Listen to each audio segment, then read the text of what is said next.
What does cybersecurity look like when the battlefield stretches far beyond Earth's atmosphere? Well, today I'm helping celebrate the 5th anniversary of the Software-Defined Space Conference. And that's taking place here in Tallinn, Estonia. And this event brings together experts at the intersection of software, space and security. And today I want to explore how digital innovation is transforming our ability to protect and leverage space assets. Yep, I want you to think a little bit bigger than space tourism today.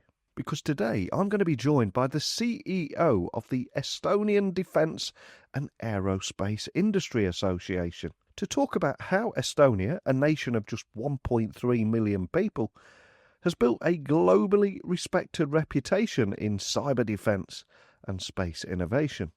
And from the lessons they learned from the 2007 cyber attack to the country's growing ecosystem of aerospace and defence startups, I think it's fair to say that Estonia has become a fascinating case study in how a small but agile and adaptable nation can take the lead in the most advanced technological domains.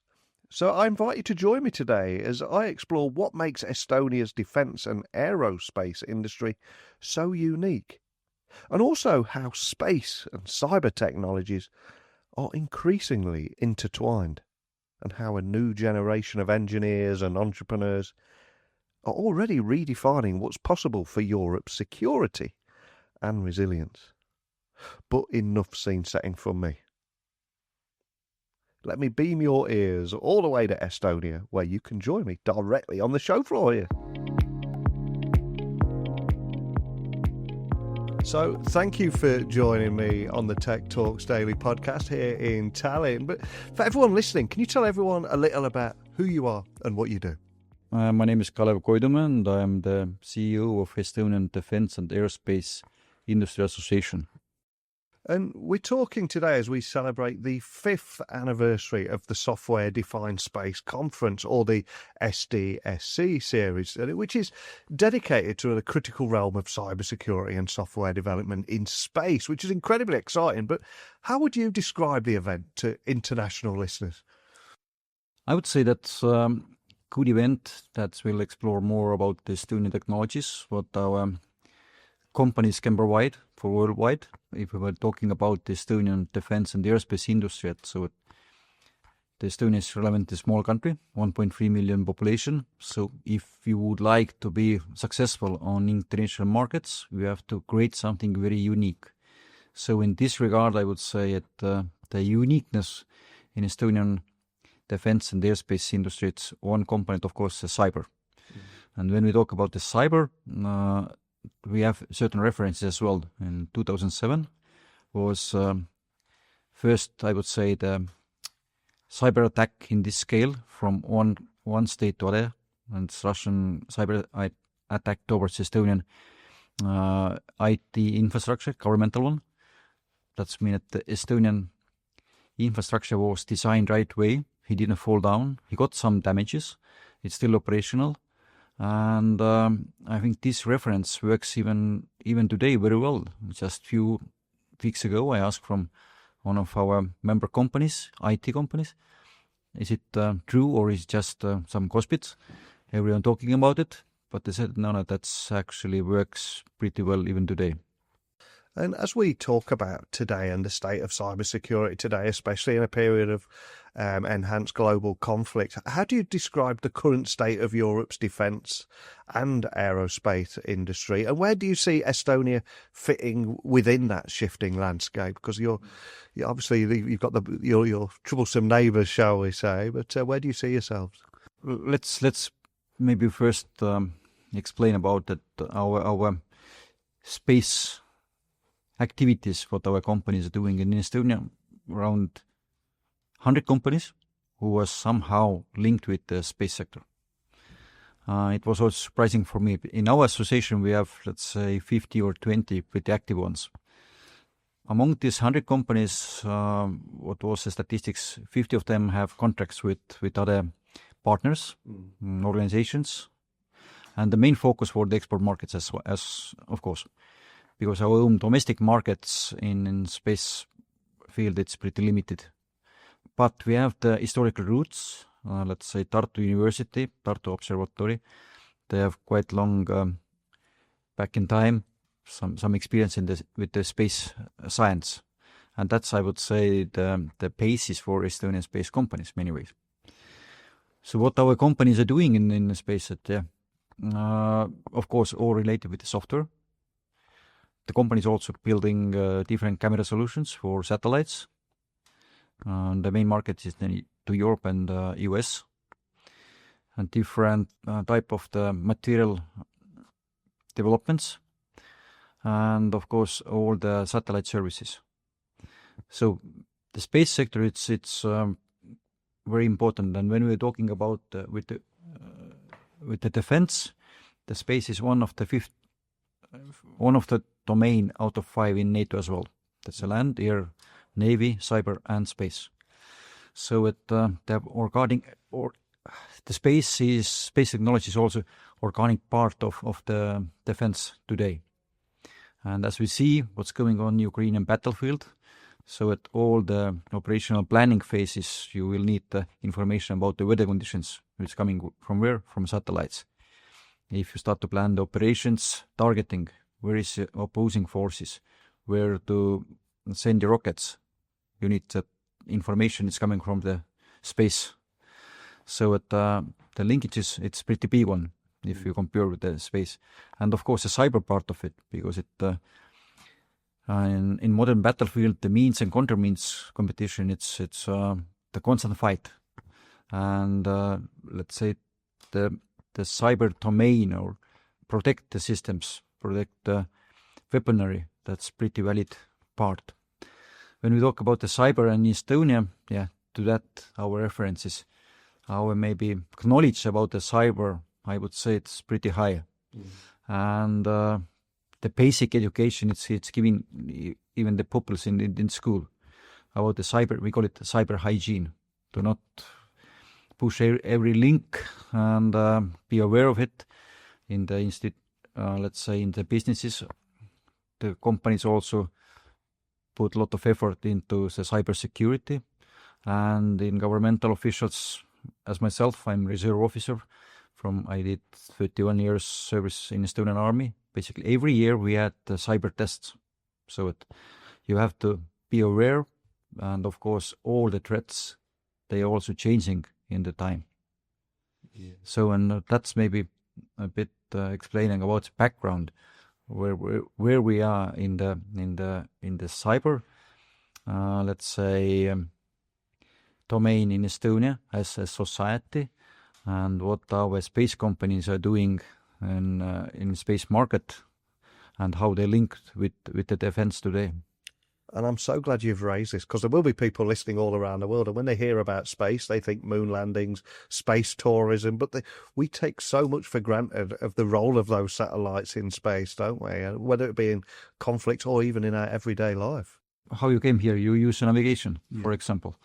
So, and it's, of course, all the space technologies has become more affordable. It's not only the monopoly of the governments anymore. SpaceX and other companies, they're much more affordable for the companies. And I think in this regard, more and more businesses also can see it's affordable. It's not, let's say, unreachable area, what was before very limited access for the private companies, only those who've been contracted with the governments.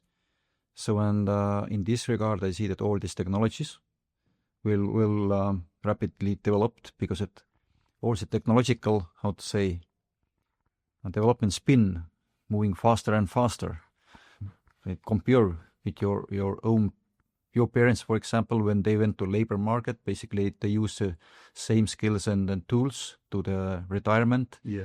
But in our generation, you start with the typewriter, and now you have all the world in your pocket as with the mobile phone, and we can't even imagine how our kids will what they are digital generation. We came from the analog generation. Yeah.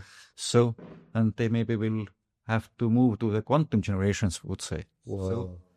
There is an exciting future right there. But it's the same going on in the battlefield. That if you look the Ukrainian battlefield, one hand you have, in one arc you have the First World War artillery duel. Other hand you will lead this or do the fire control with AI, using AI. And in the middle, you have a lot of unmanned systems and all the new technology. And during the last 4 years, we see through our company experience in Ukraine how fast the technological spin has been developed and going further and further.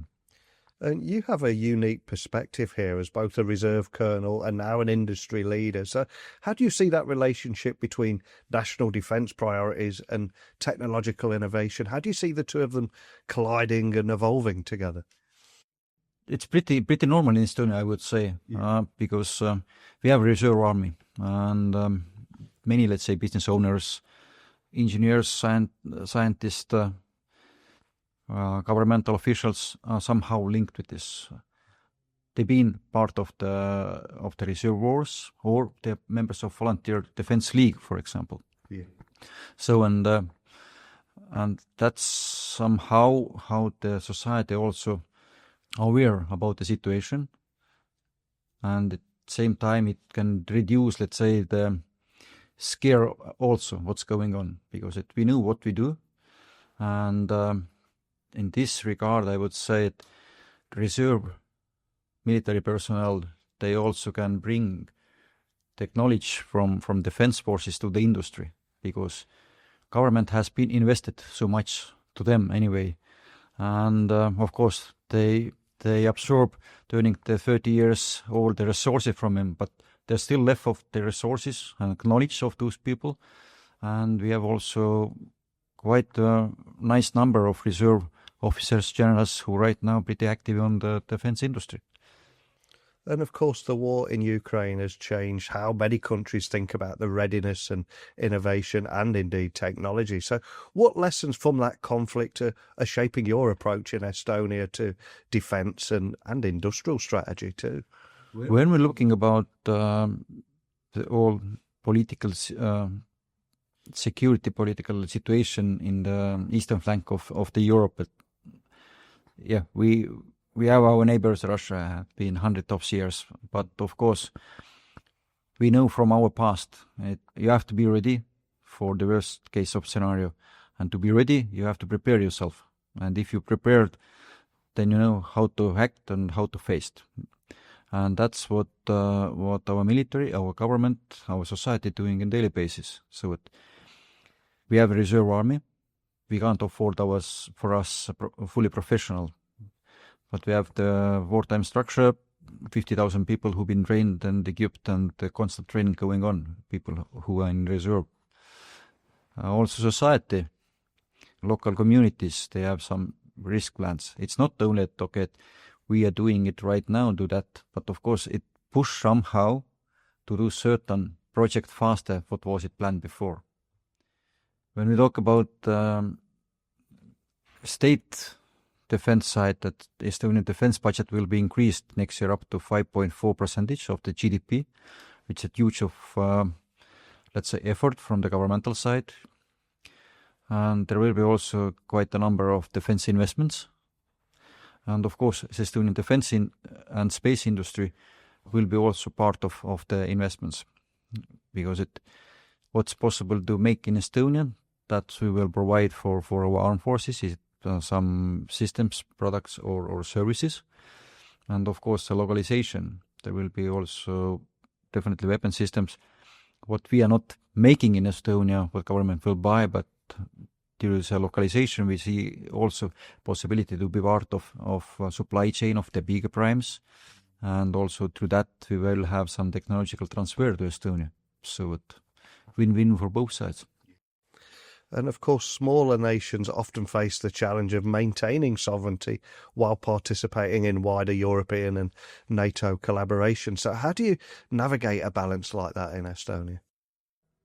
Yeah, we are the member of the NATO, and but you can't rely only your partners. Yeah. You have to be ready to take the first fight by yourself. So when you can take care for yourself, then your partners will much more keenly to help you. And I'm curious, from what you're seeing, what kinds of technological breakthroughs or innovations are currently being developed in Estonia's defence and aerospace sector that you think could have a lasting global impact? Anything in particular excite you there? I wouldn't say it the global impact, but when the Estonian companies would like to be successful on international markets, and it's very tough competition on the export markets. What we see now in Europe, we see the market fragmentation. And from other hand as well, the market protectionism are increasing. So of course, all countries who will, let's say, increase the defense budget, they aim as well to leave as much as possible taxpayers' money in their own economy. And to be successful in this tough competition, you have to provide something very unique. And I usually bring the example that, okay, the big primes, they provide the big stones, but between the big stones you have a place for small stones. And we try to fulfill this. And not maybe the full set of systems, but let's say subsystems related with the cyber solutions, IT solution, but also different sensor technologies. The Estonian companies providing to market right now on all three domains unmanned platforms. And many of them operating in Ukraine, for example, different sensor solutions or situational awareness solutions, which also operating in Ukraine, and we got the references back, and they developing constantly those solutions. We also making our defense industry ecosystem now developing, I would say. They consist of the legal frame. We also adapting our laws and regulations in Estonia that our companies can apply much easily the different licenses to provide munition or weapon systems, provide for our own armed forces, but also focus to export markets. It's the same with the conditions, the governmental decision to establish a defense industrial park that will also provide the location for the companies safely produce munition and explosive materials, for example, and of course export support. And all these combinations we are creating the condition has been built already, and then improving that in daily basis to get better opportunity for our companies to reach export markets with the systems what can they offering, and also different optical solutions and observation devices. And also in the era of supply chain uncertainty, how are Estonian companies continuing to stay resilient and competitive while integrating into larger defence ecosystems right across Europe? Anything you can share around that? Yeah, I would say that's a very vital problem about the supply chain. And for example, during the COVID was worst impact when the supply chains been cut off many ways. Today, the other challenge, the many end users would like to have the systems without the Chinese components. You have to find the new sub-suppliers and supply chain. And of course, to build strong and resilient supply chain, you have to pay attention about all this information security, that nobody can cut off something. Yeah. And from your experience, both in command and now in industry, what gaps do you still see in Europe's defence innovation pipeline, whether it's policy, mindset, funding, over-regulation? Where are the biggest gaps, do you think? When we're talking about the defence industry part, it's our main goal is to create affiliate conditions for our companies to reach to export markets. And in this regard, yes, we would like to see maybe the biggest steps from our own armed forces side to have the local contracts, bigger scale, because domestic reference is very important for us. We see also progress in this regard. We have a lot of solutions and initiatives. Maybe in sometimes the industry would like to see the governmental steps much faster, but of course understandable from the governmental side. When you're using the public money, it have to be very transparent. All these procurement regulations taking time. So, and we used to have in Estonia, all the processes are happening very fast. Therefore, it's all this government state procurements seems to us that that's happening in ages. So that's maybe I would say the challenge right now what we are working with. And of course, regulations from the other markets as well, the access to the other markets. But in this regard, yeah, we in this year already conducted 14 different events to the export markets, different countries. We've been hosting the different partner countries' defense industry delegations in Estonia. So when you're a small country, very specific sector, you have to do it lot of, let's say, this kind of activities. I would say the marketing to create the bigger visibility of this sector and of your company. And you mentioned earlier in our conversation the journey we've both been on with our parents and the analog generation, digital, maybe quantum in the future. If you were to look further ahead, how do you see emerging technologies like AI, autonomy, space systems, maybe quantum? How do you see all these things reshaping Estonia's future defence and aerospace space competitiveness? Yeah, definitely. And when you are a small society, in some ways we are like guinea pigs as well. If you look at all the digital solutions what we used to have in Estonia, e-elections, and you can do basically most of your services over the internet, for example. You don't need to go any offices. So we use that. That's the reason as well that the number of the people, how many we have the people in Estonia, therefore all this kind of governmental, let's say, services, the logic was that we will use as much as possible self-service solutions that will reduce the number of governmental authorities, institutions, and that's also, let's say, you can cut off how it called, some kind of illegal activities. It's pretty transparent ways. So corruption, you can reduce easily. And I will see it, we will move further in to building different layer, maybe services for the future society as well. And the companies who are operating in this environment with their own services, with all the innovative solutions, then that will also inspire for the younger generation, new generation, to develop this kind of solutions. And therefore it's quite complicated to say today that when we could be with our technologies after 20 years, even hard to say where it's after 10 years, because the technological spin moving faster and faster. Definitely there will be a lot of automatization when we talk about the industry, digitalization. So maybe you will not need to have large-scale factories. You can somehow do it in the different parts, in different parts, different production, just assembly in one place. So I would say it from industry point of view, unmanned systems on the military-wise, that's definitely will be the game on the battlefield, and they will stay and they will develop. And all for that you will need the space, all the space technologies more and more, because and then cyber to protect your supply lines, so your communication, and that's also, let's say, threat that someone could be manipulated as the systems. And of course, everything starts with knowledge and train the population and inform it what could be with the new technologies, also the threats.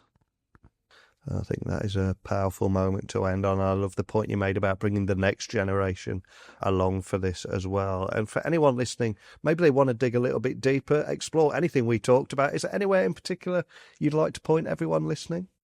Yeah, you can find about information about the Estonian Defence and Aerospace Industry Association. It's www.defence.ee and website.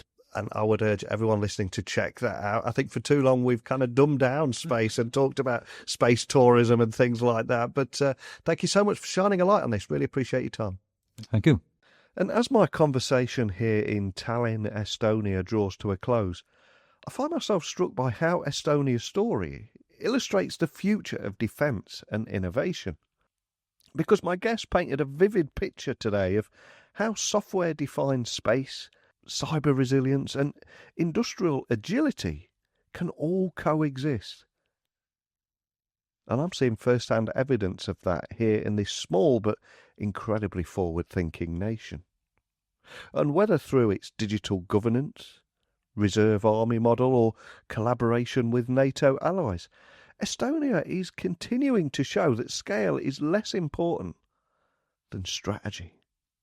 That's refreshing to hear.